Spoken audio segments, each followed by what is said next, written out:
முந்திரி திராட்சை முழுசா இருக்கு. ஆச்சி பாயாசம் மிக்ஸ், ஒன்று வாங்கினால் ஒன்று இலவசம்.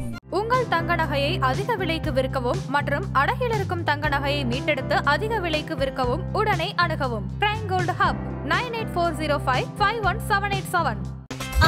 No compromise. உங்க சைடுலயும் எங்க சைடுலயும். It's a GT promise. GT Holidays, South India's #1 travel brand. ஆதரநேயர்களுக்கு அன்பு வணக்கம். மிக முக்கியமான ஒரு செய்தியை பார்க்க போகிறோம். இந்த செய்தி பார்ப்பதற்கு முன்பாக பாகிஸ்தானிலிருந்து வரக்கூடிய பிரதானமான செய்தி சேனல்கள், அதுக்கப்புறம் செய்தித்தாள்கள், இது எல்லாத்துலேயுமே கடந்த 3 மாதங்களாக ஒரு சில தகவல்கள், செய்திகள் வந்து கொண்டே இருந்தன. அதாவது திடீர்னு ஏற்படக்கூடிய நிலநடுக்கம், அதுக்கப்புறம் நிலச்சரிவு உள்ளிட்ட சம்பவங்கள் ஒரு பக்கம். இதனால பொதுமக்களுக்கு ஏற்பட்டிருக்கக்கூடிய அச்சம், அவர்கள் வெளிப்படுத்திய அச்சம் அப்படிங்கிறது ஒரு பக்கம். இதெல்லாம் தொடர்ச்சியாக வந்து கொண்டே இருந்தது. இது ஒரு அன்ஆன்சர்டு, அதாவது யாருமே பதிலளிக்காத ஒரு கேள்விகளாக தொடர்ச்சியாக நீடித்து வந்தன. இது 2 சம்பவங்களை குறிப்பிட்டே பார்ப்போமே. ஒன்று, பாகிஸ்தானுடைய யாஸ்பீன் அப்படிங்கிற ஒரு கிராமத்தில் ஏற்பட்ட ஒரு வெடிப்பு சம்பவம். திடீர்னு ஒரு பெரிய வெடிப்பு சத்தம் கேட்குது. இந்த கிராம மக்களுக்கு என்ன நடக்குது, ஏது நடக்குது அப்படின்னு தெரியல. கொஞ்ச நேரம் பரபரப்பாகுது, அதுக்கப்புறம் அப்படியே அடங்கிடுது. ஆனால் அந்த வெடிப்பு சம்பவத்துக்கான ஏன் வந்தது, எங்கிருந்து வந்தது அப்படிங்கிறத கூட அவங்களால ட்ரேஸ் பண்ண முடியல. அது லோக்கல்ல இருக்கக்கூடிய நியூஸ் பேப்பர்ஸ்ல பதிவான ஒரு செய்தியாக இருக்கிறது ஒன்று. 2வது, கில்கிட் பல்கிஸ்தான், அதாவது பாகிஸ்தானால ஆக்கிரமிப்பு செய்யப்பட்டிருக்கக்கூடிய அந்த பகுதியில் பல்வேறு இடத்துல இந்த மாதிரியான சம்பவங்கள், அதாவது வெடிப்பு சம்பவம் அப்படிங்கிறதும், ஒரு சில ரசாயன கசிவு அப்படிங்கிற உள்ளிட்ட சம்பவங்கள் தொடர்ச்சியாக நடந்து கொண்டே இருந்தது. ஆனா இது எதுக்குமே பதிலே தெரியாம இது அப்படியே கடந்து வந்துட்டே இருந்தாங்க. இப்போ இதெல்லாம் ஏன் நடக்குது அப்படிங்கிறதுக்கான ஒரு ஆன்சர், ஒரு பதில் அப்படிங்கிறது கிடைச்சிருக்கு. நாம ஆபரேஷன் சிந்து டைம்லயே நூர்கான் பேஸை இந்தியா தாக்கிய பிறகு, அந்த கிரானா ஹில்ஸ் அப்படிங்கிற பகுதியில் நம்மளுடைய பிரம்மோஸ் ஏவுகணை நடத்திய தாக்குதலுக்கு பிறகு அந்த சுற்றுவட்டாரத்தில் எந்த மாதிரியான ஒரு அணு கசிவு அப்படிங்கிறது ஏற்பட்டது. அந்த அணு கசிவை கணக்கிடுவதற்காக அமெரிக்கா அவங்களுடைய பிரத்யேகமாக ஒரு விமானத்தை அனுப்பி போரான் அப்படிங்கிற இந்த அணு கசிவு, இந்த யுரேனியம் உள்ளிட்ட இந்த நியூக்ளியர் ஃபியூயலை நியூட்ரலைஸ் பண்றதுக்கான ஒரு கெமிக்கல் தான் போரான். இந்த போரானை தெளிச்ச சம்பவங்கள் அது எல்லாமே நிகழ்ந்தது. இது எல்லாமே தொடர்ச்சியாக ஒரு மர்ம தேசமாகவே நீடித்து கொண்டு வந்தது. ஆனா இப்போ அதுக்கு பதில் கிடைச்சிருக்கு. இந்த பதிலை சொல்லியிருப்பது அமெரிக்காவுடைய அதிபர் டொனால்ட் ட்ரம்ப். அதுதான் இங்க ஆச்சரியமான ஒரு விஷயம்.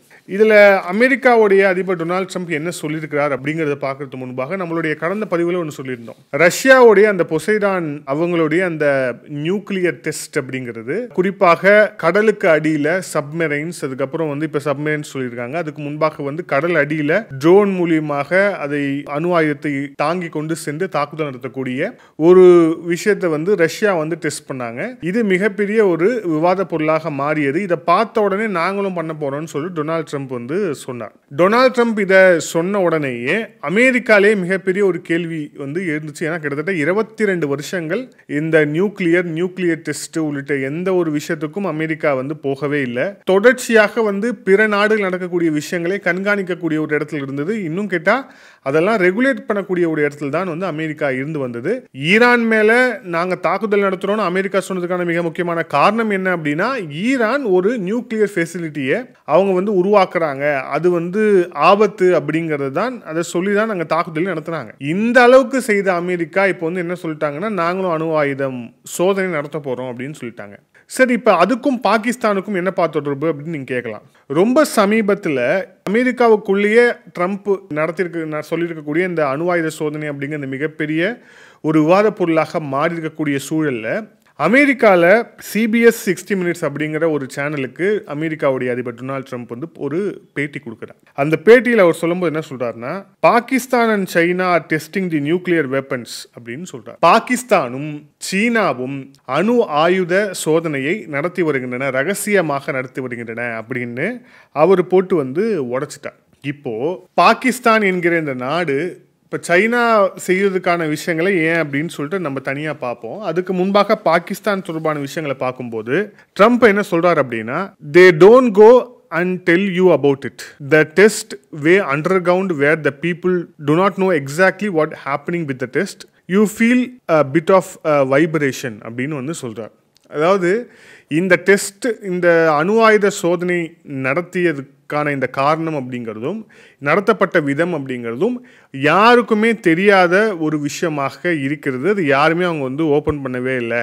ஆனால் அங்கங்கே சில வைப்ரேஷன்ஸை மட்டும் சில அதிர்வுகளை மட்டும் உணர முடிஞ்சுது அப்படிங்கிற மாதிரி அவர் சொல்லியிருக்கிறார். ஸோ தொடர்ச்சியாக ட்ரம்ப் இந்த மாதிரியான ஒரு பதிலை சொன்னதுக்கு பிறகு மிகப்பெரிய ஒரு விவாதம் எழுந்திருக்கிறது. மிக குறிப்பாக பாகிஸ்தானை மையப்படுத்தி சைனா அணு ஆயுத சோதனை பண்றாங்க அப்படிங்கிற அந்த விஷயத்தை நம்மளால ஒரு வகையில் எப்படி புரிஞ்சுக்கலாம் அப்படின்னா, உலகின் மிகப்பெரிய ஒரு பொருளாதார நாடாக, வல்லரசு நாடாக இருக்கக்கூடிய சைனா இந்த மாதிரியான ஆக்டிவிட்டீஸ்ல ஈடுபடுறத பெரிய அளவில் எடுத்துக்க மாட்டாங்க. ஆனா கிட்டத்தட்ட ஒரு நாட்டுடைய பொருளாதாரத்தில் 75% வெறும் கடன்ல மட்டுமே செயல்படக்கூடிய ஒரு நாடு தங்களுடைய சொந்த நாட்டு மக்களை மிகவும் ஏழ்மையாக, அவர்களுக்கு கிடைக்க வேண்டிய அடிப்படை விஷயங்களை கூட ஒழுங்காக அவர்களுக்கு சென்று சேராத வகையில் பார்த்து கொள்ளக்கூடிய ஒரு துப்புக்கெட்ட ஒரு நாடாக இருக்கக்கூடிய பாகிஸ்தான் இந்த அணு ஆயுத சோதனை பண்ணியிருக்கிறாங்க அப்படிங்கிறது தான் இதில் மிகப்பெரிய ஒரு விஷயமா இருக்கு. அது மட்டும் கிடையாது, இந்த அணு ஆயுத சோதனையில் செஞ்சாங்க அப்படின்னா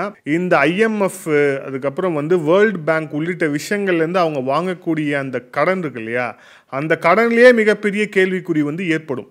ஆனால் இந்த உலக நாடுகளுக்கு மட்டும் இல்லாமல் ஒட்டுமொத்தமாக தங்களுடைய மக்களுக்கும் என்ன செய்யணும் அப்படிங்கிறத முழுமையாக மறைத்து விட்டு இந்த பாகிஸ்தான் என்கிற நாடு அணு ஆயுத சோதனையை நடத்தி வந்திருக்கிறது அப்படிங்கிறத இப்போ டொனால்ட் ட்ரம்ப் வெளிப்படையாக அறிவித்திருக்கிறார் அப்படிங்கிறத பார்க்குறோம். ஓகே, இப்போ டொனால்ட் ட்ரம்ப் இதை எப்படி அறிவித்தார்? டொனால்ட் ட்ரம்ப்புக்கு இது எப்படி தெரியும்னா, மிக நிச்சயமாக அவங்களுக்கு CIA அப்படிங்கிற உளவு அமைப்பு இருக்கு. அவங்கள மீறி அங்கே எந்த விஷயமும் அங்கே நடக்காது.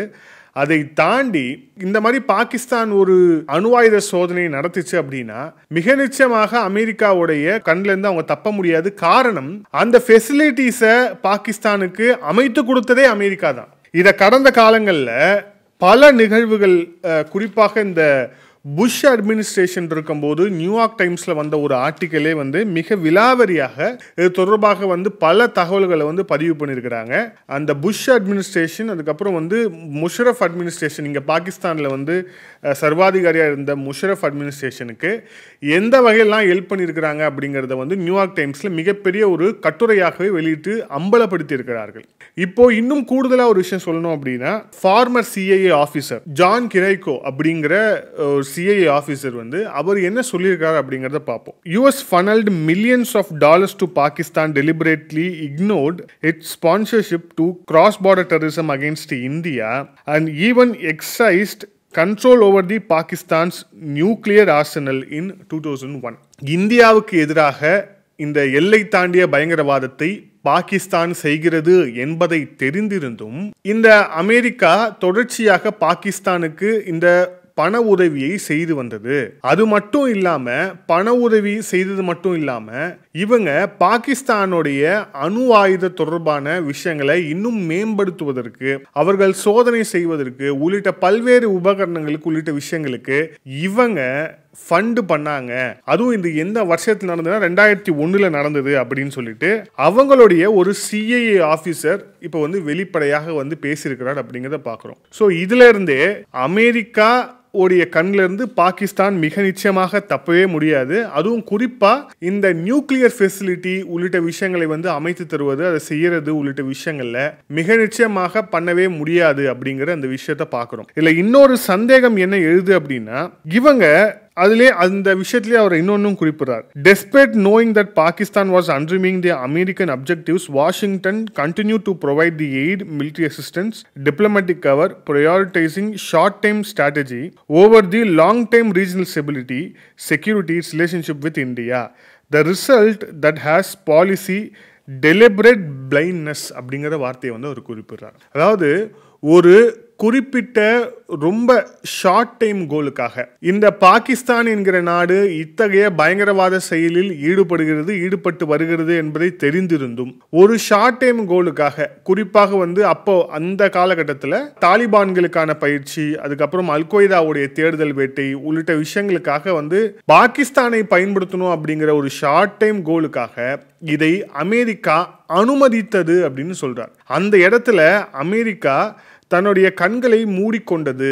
பாகிஸ்தான் இத்தனை விஷயங்கள் செய்தாலும் அமெரிக்கா தன்னுடைய கண்களை மூடிக்கொண்டது. இந்தியாவுடனான நட்பை அந்த இடத்துல வந்து அவங்க யோசிக்கல அப்படிங்கிற அந்த விஷயத்த இந்த சிஐஏ ஆஃபீஸர் சொல்லியிருக்கிறது அப்படிங்கிறது மிக முக்கியமான ஒரு பாயிண்ட். அப்படின்னா எத்தகைய ஒரு உறவுல இந்த பாகிஸ்தானும் அமெரிக்காவும் இருக்கிறார்கள் அப்படிங்கிறதுக்கான மிக தெளிவான ஒரு விஷயம் அப்படிங்கிறது இதுதான். இது மிக நிச்சயமாக யாருக்கு ஆபத்தோ இல்லையோ இந்தியாவுக்கு மிக நிச்சயமாக ஆபத்து. இந்தியாவுக்கு அடுத்தபடியா இது இஸ்ரேலுக்கும் மிக முக்கியமான ஒரு ஆபத்தாக இருக்கிறது. ஏன் அப்படின்னா கடந்த காலங்களில் பார்த்திருப்போம், இஸ்ரேலுடைய பிரதமர் பெஞ்சமின் நெத்தன்யாஹு ஒரு இன்டர்வியூல சொல்லும்போது அவர் என்ன சொன்னார் அப்படின்னா, இஸ்லாமிய நாடுகளின் கையில் அணு ஆயுதம் இருப்பது அப்படிங்கிறது உலகத்துக்கு வந்து மிகப்பெரிய ஒரு அச்சுறுத்தல், மிகப்பெரிய ஒரு ஆபத்து. இப்போ ஈரான் கிட்ட வந்து அந்த அணு ஆயுதம் சேர்வதற்கான வழியை நாங்கள் தடுப்போம், ஈரானுக்கு அப்புறம் மிக நிச்சயமாக நாங்கள் பாகிஸ்தான் நோக்கி நகர்வோம்னு பெஞ்சமின் நெத்தன்யாஹு நேரடியாக ஒரு நேர்காணலில் வந்து சொல்லியிருந்தார் அப்படிங்கிறத பார்க்குறோம். அப்படின்னா இப்போ இந்தியாவுக்கு எந்த வகையில் ஒரு ஆபத்து இதிலிருந்து இருக்கிறதோ அதே ஈக்குவல் ஆபத்து அப்படிங்கிறது வந்து இஸ்ரேலுக்கும் இருக்கிறது. ஆனால் இஸ்ரேலுக்கு ஒரு மிக முக்கியமான ஒரு விஷயம் என்னன்னா, அவங்களுக்கு அமெரிக்கா அப்படிங்கிற ஒரு மிகப்பெரிய ஒரு ஷீல்டு இருக்கு அப்படிங்கிறதால அவங்க இதுல வந்து பெரிய அளவுக்கு வந்து கன்சர்னை வந்து இப்போதைக்கு தற்காலிகத்துக்கு அவங்க கன்சர்ன் வந்து வெறும் ஈரான், அதுக்கப்புறம் இந்த காசா உள்ளிட்ட விஷயங்கள் தான் இருக்குமே தவிர அமெரிக்காவை நோக்கி தற்போதைக்கு நகர்வதற்கான வாய்ப்புகள் அப்படிங்கிறது மிக குறைவு. ஸோ இந்த மாதிரியான ஒரு நாடு அமெரிக்காவுடைய முதுகில் ஏறி சவாரி செய்து கொண்டு அதே நேரத்தில் வந்து சைனாவையும் தங்களுடைய சுயநலத்துக்காக வந்து பயன்படுத்தி கொண்டு இந்த மாதிரியான ஒரு மோசமான விஷயங்களை செய்து வரக்கூடிய ஒரு நாடாக இந்த பாகிஸ்தான் என்கிற நாடு இருக்கிறது. இப்போ நாமும் அதற்கு ஈக்குவலாக இந்த மாதிரியான ஒரு டேஞ்சர்லேருந்து நம்மை தற்காத்து கொள்வதற்காக என்னென்ன விஷயங்கள் ஏற்கனவே செய்து வைத்திருக்கிறோம் அப்படிங்கிறது பெரிய அளவுக்கு வந்து வெளியே வராது. ஆனாலும் கூட இந்த விஷயம் இப்போ அமெரிக்க அதிபர் மூலியமாகவே பாகிஸ்தான் வந்து ஒரு அணு ஆயுத சோதனை செய்திருக்கிறது அப்படிங்கிற செய்தி வெளியே வந்ததன் விளைவாக அடுத்த கட்டமாக இந்தியாவிலும் இந்திய அரசாங்கமும் அணு ஆயுத சோதனை அல்லது இந்த அணு ஆயுத சோதனையை வேறு வகையில் செய்வது உள்ளிட்ட விஷயங்களை நோக்கி நகரும் அப்படின்னு தான் இப்போ வந்து எக்ஸ்பர்ட்ஸ் வந்து கணிக்கக்கூடிய ஒரு விஷயமாக இருக்கிறது.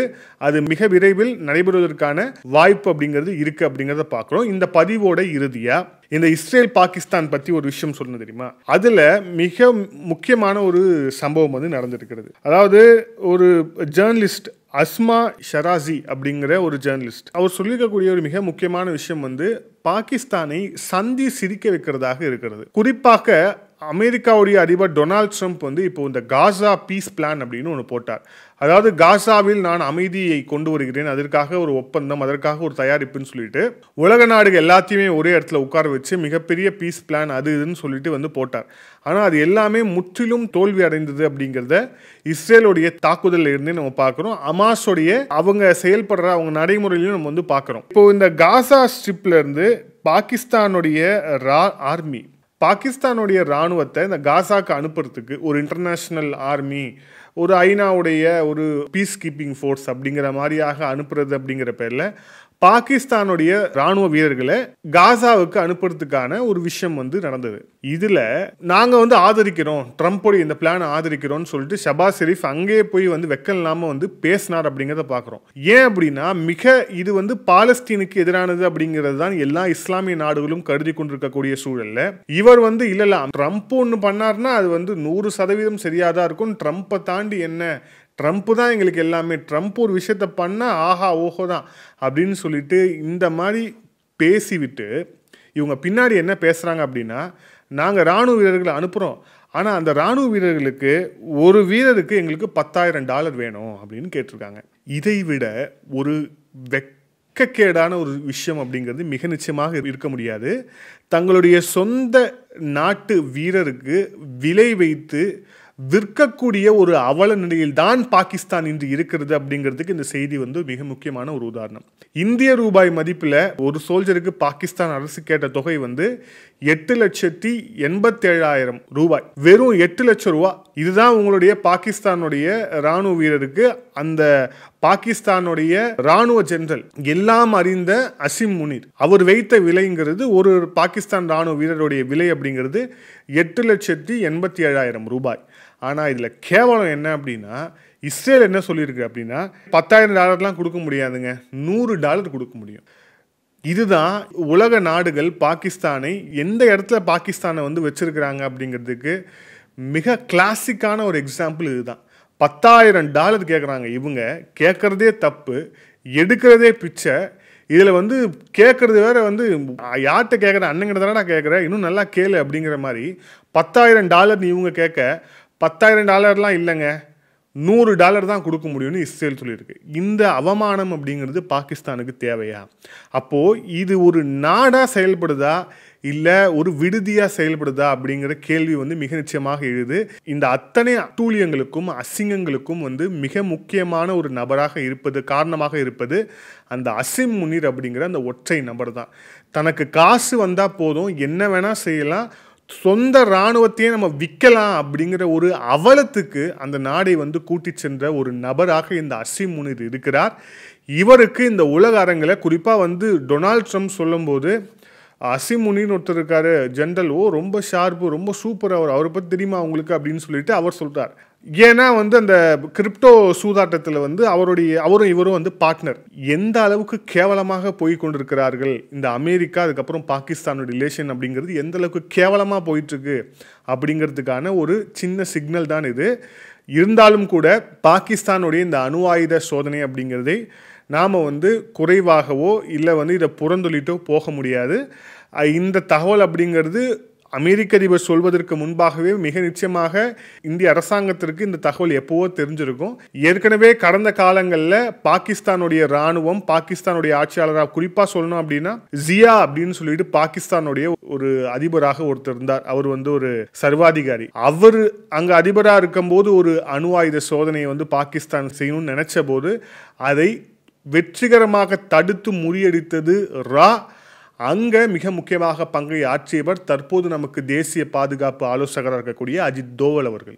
ஸோ உங்களுடைய ஈச் அண்ட் எவ்ரி மினிட் நீங்கள் என்ன பண்ணுறீங்க அப்படிங்கிறத இந்தியா மிக நிச்சயமாக கண்காணித்து கொண்டு இருக்கும். அமெரிக்க அதிபர் சொல்வதற்கு முன்பாகவே நமக்கு தெரிந்திருக்கும். அதற்கான ஆக்டிவிட்டீஸை, அதுக்கான அடுத்த விஷயங்களை என்ன செய்யணும் அப்படிங்கிறது நம்ம ஆட்சியாளருக்கு மிக நிச்சயமாக தெரியும். ஸோ வெளிப்படையாக இனிமேல் வரும் காலங்களில் இந்த அணு ஆயுதம் அப்புறம் இது சம்பந்தமான சோதனை உள்ளிட்ட பல்வேறு விஷயங்கள் தொடர்பான செய்திகள் நம்ம இந்திய தரப்பிலிருந்தும் வெளியே வரும் அப்படிங்கிறத நம்ம எதிர்பார்க்கலாம். மீண்டும் இன்னொரு காணொலியில் சந்திப்போம். அதுவே நன்றி, வணக்கம்.